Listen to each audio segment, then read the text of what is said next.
Hello my dear friends, I am your educator Mohan Singhal और आपका हार्दिक स्वागत करता हूं आपके अपने YouTube channel MS Educare by Mohan Singhal में। अभी तक दोस्तों हमने 3 यूनिट कंप्लीट कर ली हैं क्लास 10th की। आज हम यूनिट 4th स्टार्ट करने वाले हैं जो आपकी क्वाड्रेटिक इक्वेशंस है। आई होप आपकी स्टडी सक्सेसफुली चल रही होंगी, आपने स्टडी स्टार्ट कर दिए होंगे। यदि नहीं भी किए हैं तो आप अपनी स्टडी स्टार्ट कीजिए हमारे चैनल के साथ और इस पर आपको कंप्लीट वीडियोस मिलेंगे। आप अपनी स्टडी को हमारी वीडियोस के साथ कंटिन्यू कर सकते हैं। ये first unit, second unit, third unit, इनकी सभी एक्सरसाइज की वीडियोस अपलोड की जा चुकी हैं। आप उन्हें देख सकते हैं प्लेलिस्ट में जाकर। लाइक कीजिए, कमेंट कीजिए, कोई भी प्रॉब्लम हो तो, यदि कोई क्वेश्चन नहीं समझ में आया तो आप उसके बारे में बताइए। फ्रेंड्स को शेयर कीजिए और चैनल को सब्सक्राइब कीजिए। देखते ही देखते हमने 3 यूनिट कर लिए हैं। आज हम यूनिट 4th करने वाले हैं। कॉपी और पेन अपने साथ लेकर बैठें जिससे कि आप अपनी स्टडी को कंटिन्यू अच्छे से कर पाएं। 4th यूनिट के बारे में पहले मैं आपको एक ओवरव्यू देता हूं, बताता हूं कि 4th यूनिट आखिर किस पे बेस्ड है और क्या है, उसमें क्या क्या आपके फॉर्मूलेज या टर्म्स यूज होने वाले हैं वो बताते हैं पहले, और उसके बाद आपको फिर बताते हैं उसकी एक्सरसाइज 4.1। देखिए, यूनिट है आपकी क्वाड्रेटिक इक्वेशंस। तो क्वाड्रेटिक इक्वेशंस हम किसको कहेंगे? क्वाड्रेटिक इक्वेशंस हम उन इक्वेशंस को कहेंगे जिन इक्वेशंस या जिन पॉलिनोमियल्स में मैक्सिमम जो आपकी डिग्री होगी वो 2 होगी, मैक्सिमम डिग्री 2 होगी। तो जैसे मैं इसका अगर जनरल फॉर्मूला आपके लिए लिखना चाहूँ तो इसका जो जनरल फॉर्मूला होगा वो कुछ ax² plus bx plus c equals 0 ये होगा। कुछ इस प्रकार से आपका इसका जनरल फॉर्मूला रहेगा। ठीक है, ये आपका जनरल फॉर्मूला है जिसमें आप एक ही वेरिएबल लेंगे, एक ही वेरिएबल आपका रहेगा क्वाड्रेटिक इक्वेशंस के लिए पॉलिनोमियल में, और क्योंकि same variable of polynomial use किया जाता है, यानी एक ही वेरिएबल का पॉलिनोमियल यूज किया जाता है। इसकी डिग्री कितनी है? अगर इसकी डिग्री की मैं बात करूं तो इसकी जो डिग्री है पॉलिनोमियल ऑफ डिग्री वो 2 है, और डिग्री 2 होती है उसको क्वाड्रेटिक कहा जाता है, क्वाड्रेटिक कहा जाता है। ठीक है, इस प्रकार ये जनरल फॉर्मूला है और इसी को हम स्टैंडर्ड फॉर्मूला कहते हैं, standard form of quadratic equation भी कहते हैं। तो ये आपके लिए बेसिक है इसमें जानना कि क्वाड्रेटिक इक्वेशन क्या होती है। आपने सेकेंड यूनिट यदि पढ़ी है तो सेकेंड यूनिट में भी क्वाड्रेटिक इक्वेशंस का कुछ रोल आया था या उस पर बेस्ड थी। जैसे मैं बात करूं तो एक्सरसाइज 2.2 जो आपकी थी उसमें आपको फैक्टर्स को स्प्लिट करना बताया था, वो मेथड आप यहाँ पे भी पढ़ेंगे। जैसे मान लो मैंने ये लिया था x² plus 3x² plus 7x plus 12 अगर मैंने लेना चाहा तो इसको आपको उसमें यूज करना बताया गया था, कैसे आप इसको स्प्लिट करके इसके फैक्टर्स निकाल सकते हैं। जैसे इसका और इसका मल्टीप्लिकेशन पे तो 12 आना चाहिए और इसको आप ऐड या सब्ट्रैक्ट करें तो 7 आना चाहिए, दोनों ही प्लस के हैं। तो इसके लिए आप क्या करेंगे, 12 की ऐसे देखो कि 12 के फैक्टर्स जिनमें ऐड करने पर या सब्ट्रैक्ट करने पर 7 आ जाए, तो 12 के फैक्टर्स देखो, एक तो 12 और 1 हो सकता है, ठीक है, दूसरा क्या हो सकता है 6 और 2 हो सकता है, तीसरा क्या हो सकता है 3 और 4 हो सकता है। तो इस तरीके से हमने फैक्टर्स दिए। अब इनसे इनके किस कॉम्बिनेशन से 7 बनने वाला है, तो इनके 3 प्लस 4 इनके पॉजिटिव होने से कॉम्बिनेशन से 7 बनने वाला है, जो कि आपको मिडिल टर्म चाहिए। बाकी ये आपको 8 देगा या फिर 4 देगा, तो ये नहीं हो सकता। या तो ये आपको 13 देगा या फिर ये आपको 11 देगा, ये भी नहीं हो सकता। तो इस टर्म को यूज करके ऐसे इसको स्प्लिट करते थे, याद आ रहा होगा। तो इसे स्प्लिटिंग मेथड या फैक्टराइजेशन मेथड ये भी आप इसमें पढ़ेंगे एक्सरसाइज 4.2 में, तो याद रखिएगा। एक इसमें आप एक तो मेथड ये पढ़ेंगे फैक्टराइजेशन मेथड, दूसरा आप इसमें कंप्लीटिंग स्क्वायर मेथड पढ़ेंगे, तीसरा आप इसमें क्वाड्रेटिक फॉर्मूलाज पढ़ेंगे। तो तीनों मेथड्स के मैं इसमें नेम लिख रहा हूं और जो एक फॉर्मूला है यूज होने वाला वो भी मैं आपको इसमें लिखने वाला हूं। जनरल चीजें आप इसकी देख लीजिएगा। जनरल फॉर्मूला है क्वाड्रेटिक इक्वेशन का ax² plus bx plus c equal 0, ये तो हो गया इसका general formula.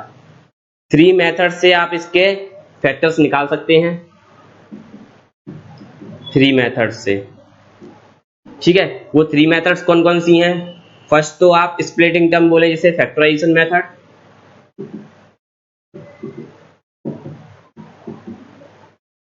Second completing square method,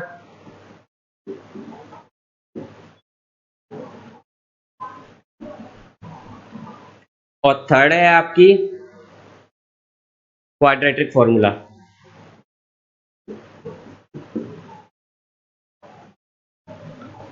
तो फैक्टराइजेशन मेथड आपको पता ही है। कंप्लीटिंग स्क्वायर में क्या होता है, जैसे जो भी आपको ये मान लो इक्वेशन दी है, तो ये इक्वेशन में आपका जो फर्स्ट टर्म है वो स्क्वायर के टर्म में है कि नहीं, उसको बनाकर उसको सॉल्व करते हैं। इसके बारे में अधिक जानकारी जो है हम 4.3 में करेंगे, कहीं 4.3 में इसकी इक्वेशंस आपको दिए सॉल्व करने के लिए। लेकिन आपको बता देता हूं, जैसे आपको यहाँ 2x² + 5x + 6 ऐसे करके ये दिया हुआ है और आपसे कहा है कि solve by completing square method. तो आप ये देखिए कि ये न्यूमेरिकली वैल्यू जो 2 है, क्या वो स्क्वायर के फॉर्म में है? नहीं है। तो इसे स्क्वायर के फॉर्म में बनाने के लिए आप या तो 2 से मल्टीप्लाई कर दीजिए तो 4x² हो जाएगा, ऐसे करके 4x² + 10x + 12 हो जाएगा, या फिर आप इसमें 2 का डिवाइड दे दीजिए तो x² + 5/2x + 3। तो दोनों ही तरीके से आप इसे कर सकते हैं कंप्लीटिंग स्क्वायर मेथड में। बाकी का जो है आप इसे 4.3 में अच्छे से समझेंगे, टेंशन मत लीजिए, केवल एक ओवरव्यू दे रहा हूं कि क्या पढ़ना है इसमें हमें। फिर इसके बाद अगर हम बात करें तो क्वाड्रेटिक फॉर्मूला, तो क्वाड्रेटिक फॉर्मूला जो आपका होता है उसके लिए आप -b + (-2b² - 4ac/2a) ये आपका फॉर्मूला है। ये फॉर्मूला हमें यूज करना होता है। इस फॉर्मूले को यूज करके कैसे यूज करेंगे, ए बी सी की वैल्यू आप यहां से निकाल लेंगे और यहां से निकालने का जो वैल्यूज यहां पे आप पुट कर देंगे, तो पुट करने के बाद उसके सॉल्यूशंस आपको मिलेंगे। अब पॉजिटिव और नेगेटिव का मतलब ये है कि एक बार वैल्यू हम पॉजिटिव लेंगे और एक बार वैल्यू को नेगेटिव लेंगे, तो हमें उसके सॉल्यूशंस मिल जाएंगे कि उसके दो रूट्स क्या होंगे। ये मेथड्स हैं किसके लिए? 3 methods for finding roots. Roots find करने के लिए हैं, रूट्स ऑफ इक्वेशन। अगर आप इक्वेशन के रूट्स फाइंड करना चाहते हैं तो उसके लिए ये 3 मेथड्स हैं, ये उसका फॉर्मूला है। ठीक है। अब जो अगर मैं अगले टर्म की बात करूं तो अगला टर्म जो होता है वो डिस्क्रिमिनेंट होता है। डिस्क्रिमिनेंट डिस्क्रिमिनेंट क्या होता है? जिसे हम डी बोलते हैं, जो नेचर बताता है। अगर आपको नेचर ऑफ रूट्स जानना है तो वो बताता है, उसके लिए डी इक्वल्स क्या होता है? b² - 4ac। ये आप एक्सरसाइज 4.4 में जाके पढ़ेंगे इसके बारे में। d इक्वल्स b² - 4ac ये नेचर ऑफ रूट्स डिसाइड करता है।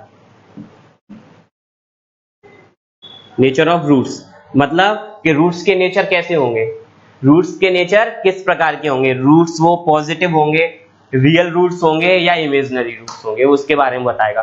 तो रियल रूट्स में रियल और इक्वल रूट्स भी आते हैं। जैसे आपने कहा यहाँ पे =0 रख दिया, तो रियल और इक्वल रूट्स के लिए होता है। रियल और इक्वल रूट्स के लिए क्या आ जाता है? d = 0 हो जाता है, तो 0 = b² - 4ac, then b² = 4ac लिख सकते हैं। कब? For real and equal roots. ये हम कब लिख सकते हैं? रियल और इक्वल रूट्स के लिए, रियल और इक्वल रूट्स के लिए लिख सकते हैं। तो ये चीज मैंने आपको इसमें बताई, ये नेचर ऑफ रूट्स डिसाइड करता है आपका। यही इसका ऑल ओवर अगर देखें तो यूनिट 4 का आपका मेन बेसिक है। आप एक बार स्क्रीनशॉट ले लीजिए इसका और आपको समझ में भी आ गया होगा। इसके बाद हम इसके बारे में बात करेंगे एक्सरसाइज 4.1 के बारे में।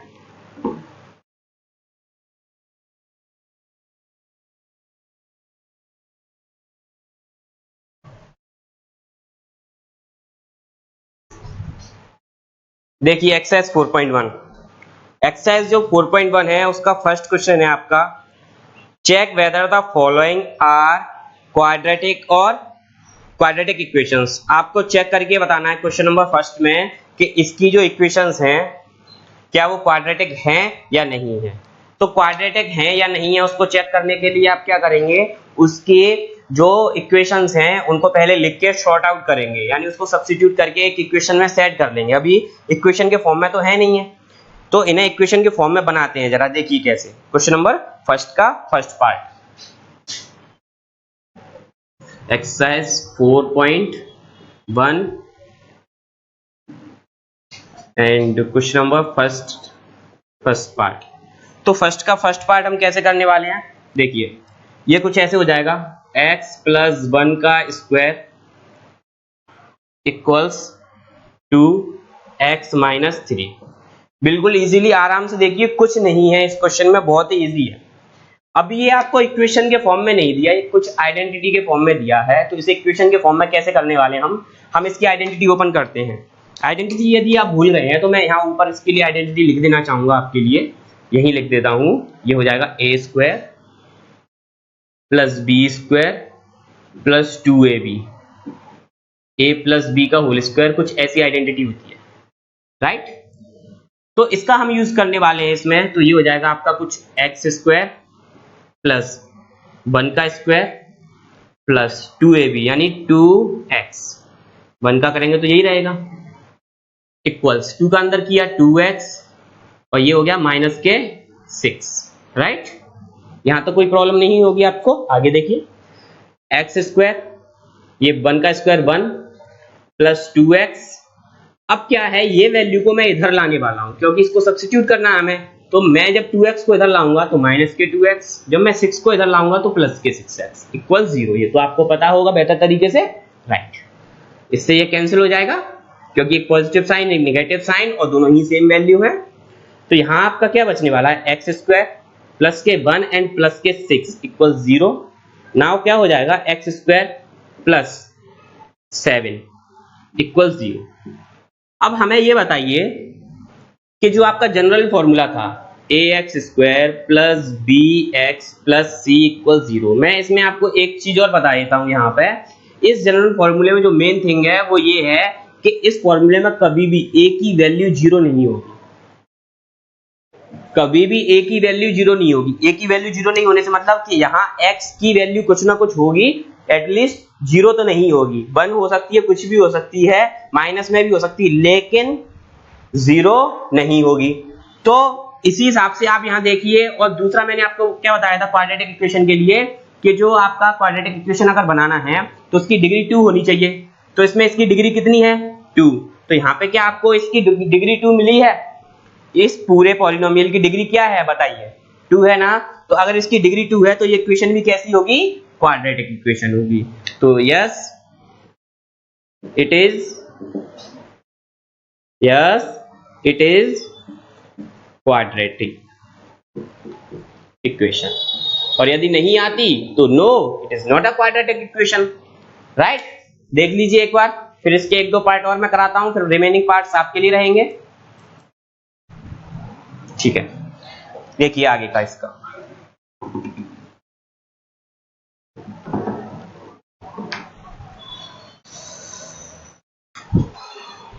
आगे का इसका देखते हैं हम। फर्स्ट हमने करा दिया, सेकंड आप कर लीजिएगा, थर्ड भी इजी है, ब्रैकेट टू ब्रैकेट मल्टीप्लाई आप कर लीजिएगा, फोर्थ भी आप अटेम्प्ट कीजिएगा, फिफ्थ भी अटेम्प्ट कर लीजिएगा। मैं इसका फर्स्ट का 7th वाला आपको करा रहा हूं, बाकी सभी आप आराम से इजीली कर लीजिएगा। उसमें क्यूब वाली आइडेंटिटी है इसलिए मैं उसको करा देता हूं, बाकी उसमें भी टफेस्ट कुछ नहीं है, टफ कुछ नहीं है, ठीक है। तो मैं उसको आपको करा देता हूं। फर्स्ट का 7th क्या लिखा है,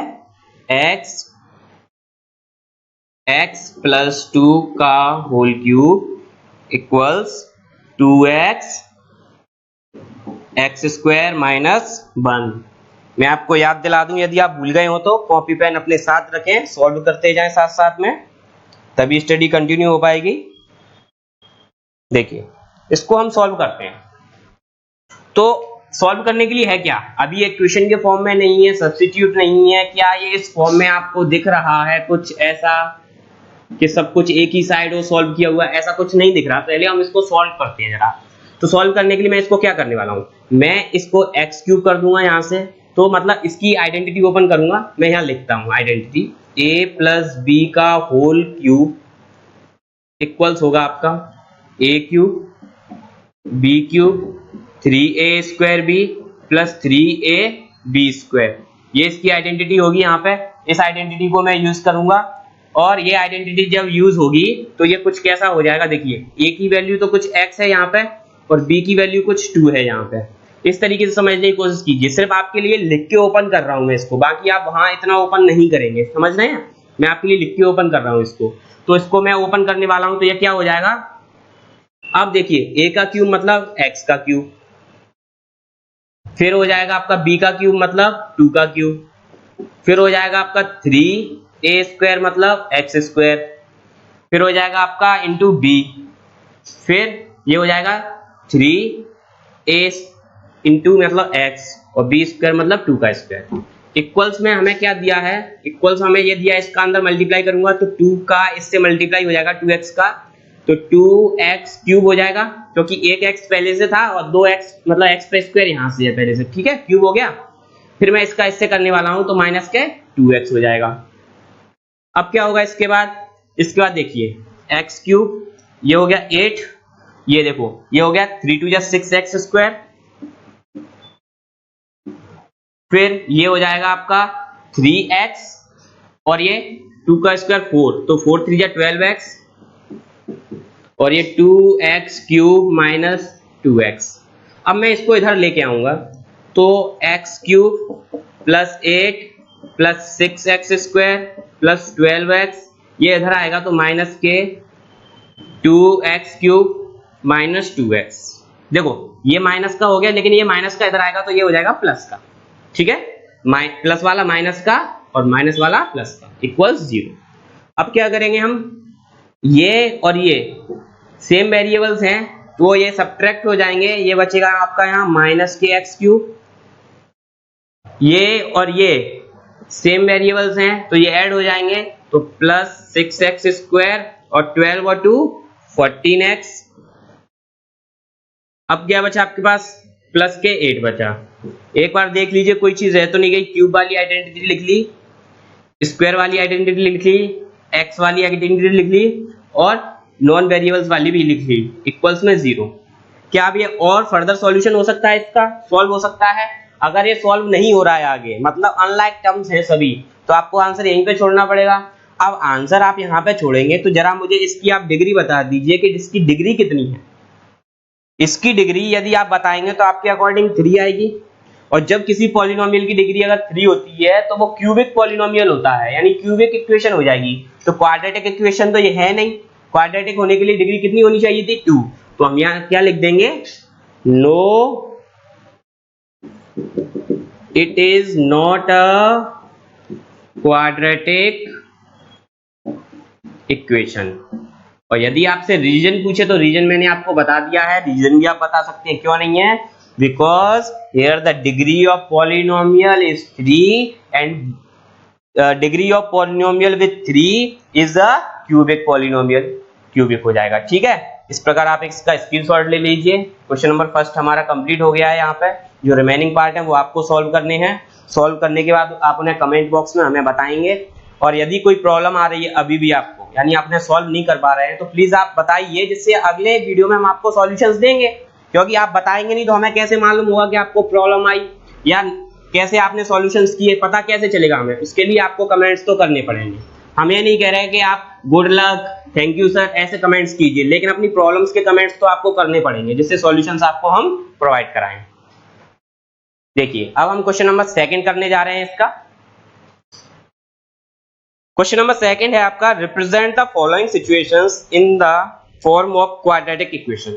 आपको कुछ सिचुएशंस दी हैं, यानी वर्ड प्रॉब्लम्स दी हैं, लैंग्वेज वाले क्वेश्चंस, जिनमें आपको क्वाड्रेटिक इक्वेशंस को सेट करना है, ठीक है, रिप्रेजेंट करना है। लेकिन याद रखिए पूरा क्वेश्चन ध्यान से देखिए जरा, क्या लिखा है, represent the following situations, only represent करना है, सॉल्व नहीं करना। इसी में 2 टाइप के क्वेश्चन आपको आगे जाके मिलने वाले हैं, इसीलिए मैं इस क्वेश्चन पे जोर दे के आपको समझा रहा हूं। एक होता है फाइंड द सॉल्यूशन, एक होता है सॉल्व फॉलोइंग इक्वेशंस, एक होता है रिप्रेजेंट। तो रिप्रेजेंट में केवल इक्वेशन बनानी है आपको, समझ गए, यानी क्वाड्रेटिक इक्वेशन सेट करनी है। चलिए देखते हैं पहला question. The area of rectangular plot is 528 metre square. एक रेक्टेंगुलर प्लॉट है जिसका एरिया आपको गिवन है। The length of the plot in metres is 1 more than twice of its breadth. और उस प्लॉट की जो लेंथ है वो इसकी ब्रेथ से उसके 2 टाइम से भी 1 मोर है, ज्यादा है। वी नीड टू फाइंड, अच्छा क्वेश्चन में भी अंदर दे दिया, यदि आप ऊपर नहीं देख पाए हो तो, we need to find the length and breadth of the plot. यानी इक्वेशन आपको इसलिए बनानी है क्योंकि आपको उसकी जरूरत है फाइंड करने की, ना कि फाइंड करना है। नीड टू फाइंड मतलब आपको केवल रिप्रेजेंट करना है, okay.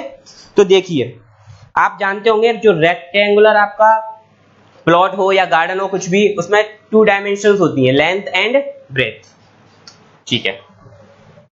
Question number second part 1 उसका, यानी फर्स्ट पार्ट उसका, फर्स्ट क्वेश्चन। अब इसकी सबसे पहले क्या करूंगा मैं, जैसे कि मैंने, अब देखो बड़ी कौन है इसमें, लेंथ, तो मैं ब्रेथ को मान लूंगा। हमेशा आप छोटी जो चीज होती है ना उसको, सपोज उसको लेट करने की कोशिश किया करो, तो उससे क्या, उसके टर्म्स में आप दूसरी चीज को इजीली लिख सकते हैं। मान लो आपको, आपके पास क्या है कि एक तो आपके पास 10 लीटर मिल्क है मान लो, तो और आपके पास 2 लीटर का जो है आपके पास कोई भी कंटेनर है जिससे आप इसे मेजर कर सकते हैं, इसको माप सकते हैं। तो मुझे ये बताइए कि आप 10 लीटर मिल्क को 2 लीटर वाले से इजीली मेजर कर सकते हैं? कर सकते हैं ना। यही मैं आपको 2 लीटर मिल्क दे दूं और आपको 10 लीटर का कंटेनर दे दूं और आपसे कहूं इसको मेजर करके बताओ, कर लोगे क्या मेजर? तो बड़ी क्वांटिटी से छोटी को आप मेजर नहीं कर पाओगे, प्रॉब्लम होगी। इसीलिए एग्जांपल मैंने इसलिए समझाया कि आप समझ जाएं कि छोटी वैल्यू हमें क्यों लेनी है। समझ गए? चलिए क्वेश्चन की तरफ बढ़ते हैं। तो मैं इसमें ब्रेथ मानने वाला हूं, let the breadth of rectangle be x. मैंने एक्स मान ली, तो in terms of breadth length क्या होने वाली है, देखिए, लेंथ ऑफ रेक्टेंगल क्या होने वाली है, आप बताएंगे? जी बताइए, देखिए क्या होगी, 2 टाइम्स एंड 1 मोर, तो ऐसे ही लिखूंगा 2x + 1, सही कह रहा हूं। अब इसका एरिया आपको गिवन है, एरिया ऑफ रेक्टेंगल आपको गिवन है। कितना है एरिया ऑफ रेक्टेंगल आपके लिए? एरिया ऑफ रेक्टेंगल आपके लिए है 5, मैं एक बार देख लेता हूं, आई थिंक 528 है, हाँ 528 मीटर स्क्वायर ये है, ठीक है। देखिए अब हमें क्या करना है, एरिया ऑफ रेक्टेंगल का जरा फॉर्मूला बताइए क्या होता है, लेंथ मल्टीप्लाई ब्रेथ, यही होता है, इक्वल्स 528 मीटर स्क्वायर को अभी आप हटा सकते हैं क्योंकि स्किप कर सकते हैं, इक्वेशन सेट करनी है तो उसमें यूनिट ना लिखें कोई प्रॉब्लम नहीं। अच्छा लेंथ क्या है आपकी 2x + 1 एंड ब्रेथ क्या है आपकी x इक्वल्स 528, राइट। कर दीजिए जरा, इसका इससे मल्टीप्लाई करेंगे तो 2x² ये प्लस x इक्वल्स 528 हो गया 528, और तो कुछ रह नहीं गया ना, देख लो x का इससे किया 2x², x का 1 से किया x, हो गया 528 को जरा इधर ले आओ क्योंकि हमें जो इक्वेशन सेट करनी होती है ax² + bx + c के फॉर्म में करनी होती है। तो इस तरीके से आप जरा इसको इधर ले आओ, तो 2x² + x - 528 इक्वल्स 0। इस तरीके से इक्वेशन आपकी सेट हो जाएगी, इक्वेशन आपकी सेट हो जाएगी इस तरीके से। तो आपको करना क्या है, अब इक्वेशन आपकी सेट हो गई तो बस यहीं पे आप इस क्वेश्चन को छोड़ सकते हैं, समझ गए? यहीं पे इस क्वेश्चन को आप छोड़ सकते हैं, मतलब कंप्लीट हो गया छोड़ने से मतलब। क्वेश्चन था आपका we need to find equation, तो आपने इक्वेशन सेट कर दी। इस तरीके से आपको बाकी के भी करने हैं, लेकिन एक क्वेश्चन में आपका और आपको इसका करके बताने वाला हूं।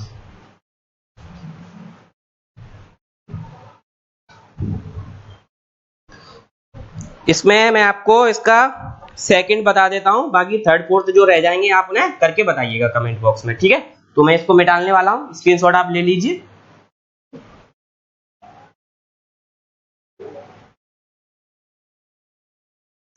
देखिए सेकंड का सेकंड पार्ट, क्वेश्चन आपको दिया है the product of 2 consecutive positive integers is 306, we need to find integers, हमें इंटीजर्स फाइंड करने की नीड है।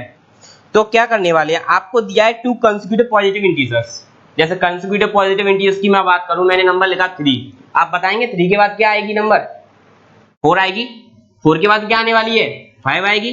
तो आप कैसे निकाल रहे हैं, जैसे मैंने इसको मान लो लिख दिया x, तो अगली नंबर कैसे आ रही है, x + 1 से ही तो आ रही है, राइट ना।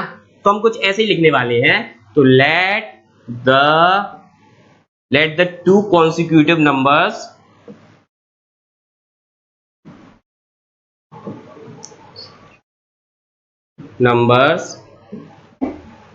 b क्या होने वाली हैं, x एंड x + 1, ये हो गई। अब देखिए दोनों नंबर्स हो गई अकॉर्डिंग टू क्वेश्चन। क्वेश्चन में क्या दे रखा है, क्वेश्चन में उन्होंने दे रखा है कि इन दोनों नंबर्स का प्रोडक्ट 306 है। Product of